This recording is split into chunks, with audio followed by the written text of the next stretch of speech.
I'm Kate. I'm A-Bone. And I'm Sonia.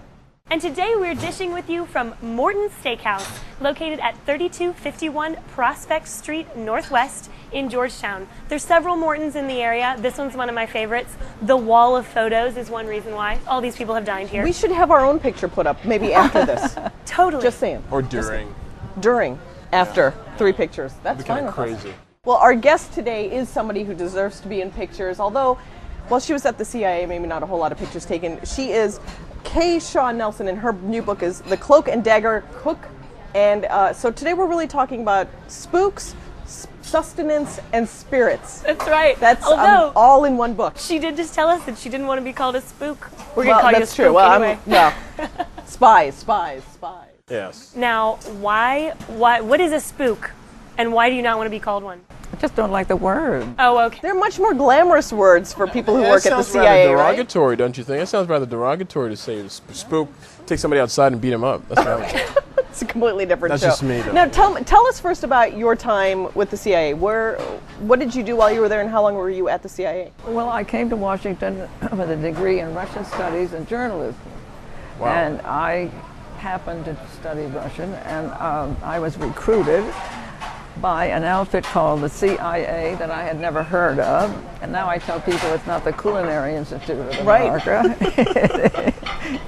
And at the time that I joined it, it was a new organization, and fairly new. And when I came to Washington, I was introduced to the secret world where you don't talk about what you do, and you don't talk about where you work, and you don't talk about anything. And after a while, sort of the life in the CIA splits you. You want to be out and open, and you can't. But anyway, by chance, I discovered the world of food as an escape. And my philosophy is that anybody in the CIA or intelligence should have some sort of escape, whether it's music or whatever. And mine happened to be. Did you develop food as what you would talk about because you just have a love of food, or because you needed something to be your double identity? That's what I think. In other words, I started by chance. I would talk to my bosses who wouldn't talk to me about anything except what we were working on, and then I'd ask them about some food, a Russian food or something like that, and they would talk about it. And then gradually, but when I got married to a former OSS and then a CIA officer, and we were assigned overseas, I had to resign as an official at that time because they didn't permit women to go with their husbands overseas and work. So we were sent to Istanbul, and he was an undercover person, phony businessman. And the policy at that time was for wives to stay home and mind their own business and not talk. And I didn't go overseas when I was in my early 20s to do that.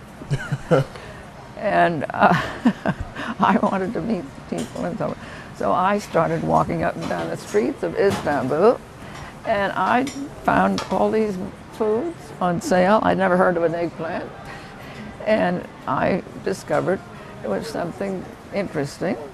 And I had an Armenian woman working for me, and I came home and I said, I want to learn to cook.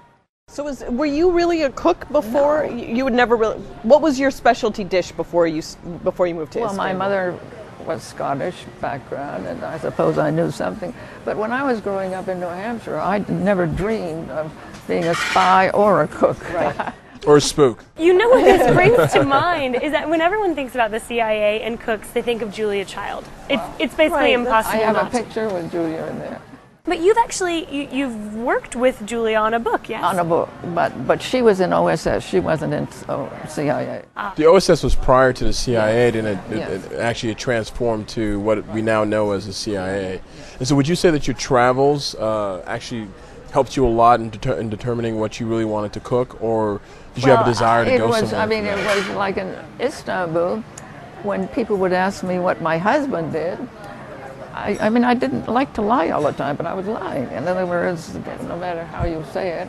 And so they would, other intelligence men would say, what does your husband do? And because they had suspicions. And I would say, what do you know about an eggplant? Or what do you know about something like that? And it was found out, it was a conversation. And it was something that I could, and then I learned from the wives of the people that I was working with, or my husband was working with. There were Bulgarians, and there were Russians, and there were Romanians, and so forth. And so it was something I could have in common with these women. And it was, and if you learn about the food of a country, you learn about the A lot of the culture is in their food. and the agriculture and the religion. I was in a Muslim country, and you learn about the people. So at that time, I started writing down. So is this a cookbook? What kind of book is this? It's a memoir. I've written 20 cookbooks. Okay.